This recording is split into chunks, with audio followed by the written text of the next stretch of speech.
Kémy Séba, vous œuvrez pour l'unité de l'Afrique, vous adoubez les autorités de la transition malienne. Or, 46 des soldats ivoiriens sont derrière, en tout cas, sont écrouillés par ces autorités maliennes. Comment comprendre? Est-ce qu'il n'y a pas un paradoxe de lecture de votre part?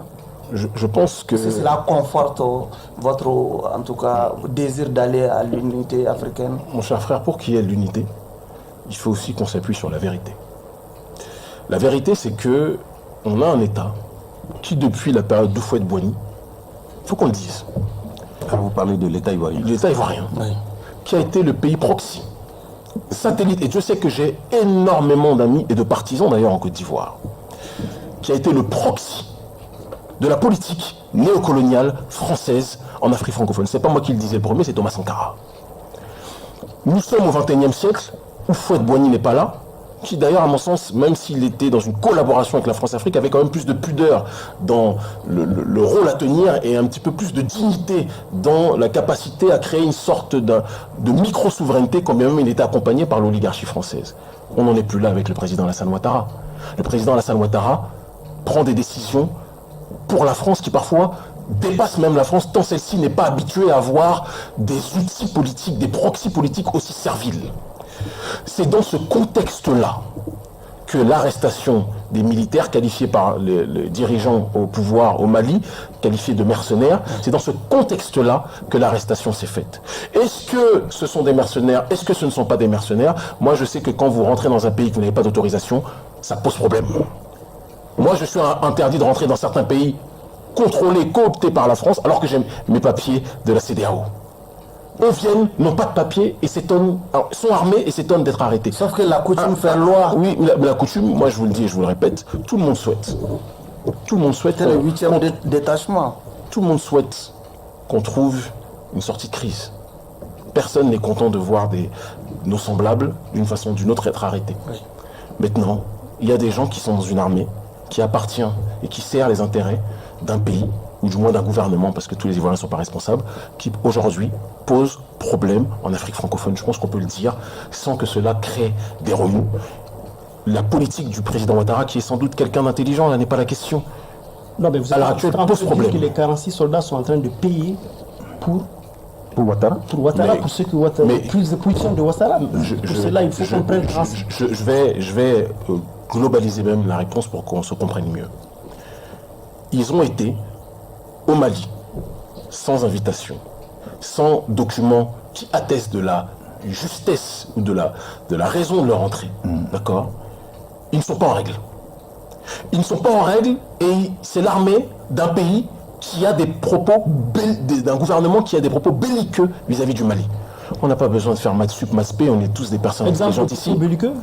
Quand le président Alassane Dramane Ouattara qualifie les dirigeants maliens de guignols ou de gens qui ne sont pas sérieux, ce n'est pas des propos très diplomatiques. Le fond de ma question, nous sommes d'accord dessus, quand même. Bien sûr, voilà. Le fond de ma question était de savoir, est-ce que ce dossier ne vous met pas à l'aise en tant que mal à l'aise en tant que panafricaniste? Moi, je comprends, mon frère. Et qu'est-ce que vous conseillerez, pour ajouter, qu'est-ce que vous conseillerez aux autorités maliennes en termes de gestion de ce dossier? Moi, je conseillerais surtout aux autorités ivoiriennes de changer leur politique actuelle. Oui, en Afrique francophone, je leur considérais d'arrêter d'être... Et aux autorités maliennes, qu'est-ce que vous conseillez? J'arrive, grand frère, j'arrive, je vais vous répondre.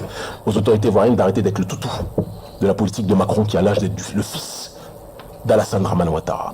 Pour les autorités maliennes, j'encourage, et je le dis régulièrement à tous mes interlocuteurs au sein des autorités, j'encourage nos autorités à continuer ce chemin de la souveraineté et de la non-négociation avec des gens qui bafouent la souveraineté de ce pays. Donc de ne pas transiger sur le problème des 46 soldats. Moi, vous savez... de ne pas transiger. Vous savez, il y a une sœur qui s'appelle Poulchéri Balé, une femme qui est incarcérée en Côte d'Ivoire. Une activiste. Vous savez pourquoi? Oui. Parce qu'elle a voyagé au Mali. J'entends moins les gens s'exclamer des raisons pour lesquelles une femme... Oui, là vous dites une femme. Une femme, oui, une femme qui a été... Mais les dirigeants maliens ont libéré les femmes, n'est-ce pas? Oui. Mais le gouvernement ivoirien ne libère pas des femmes panafricaines qui se battent pour la souveraineté de leur pays, qui refusent le pillage des multinationales occidentales et françaises qui sont présentes en Côte d'Ivoire. Et donc je dis, juste pour terminer mon propos, je suis vraiment bien ici, j'ai pas envie de partir, mais je termine mon propos en vous disant, mes chers aînés, que dans ce contexte-là, la Côte d'Ivoire n'a pas de leçon de diplomatie à donner à qui que ce soit. Nous souhaitons, tout le monde rêve que la Côte d'Ivoire, qui est un pays magnifique, change sa politique en Afrique francophone. De Sankara jusqu'à aujourd'hui, elle pollue l'atmosphère, l'écosystème politique d'Afrique. Mais vous parlez là des dirigeants. Vous venez de dire Les militaires ne sont pas venus voir pour chef. l'ONG, vous permettez, l'ONG Urgence panafricaniste prône la solidarité des peuples. Et donc, est-ce que pour ce principe-là de la solidarité des peuples, au nom de ce principe-là de la libre circulation des personnes, est-ce que vous n'avez pas de discours pointu à tenir par rapport à cette crise-là? Mon discours pointu, c'est que... Ouais, vous avez semblé survoler cette question. Tout le monde souhaite. Est-ce que l'ONG a un appel par rapport à ça, votre ONG? Mon ONG a son agenda et les 46 soldats n'en font pas partie, mais je vais vous répondre quand même. Pourquoi? Donc je vous le dis très clairement. Ça ne fait pas partie. Prôner la solidarité africaine ne signifie pas que tout Africain sur Terre est un Africain avec lequel on va être solidaire.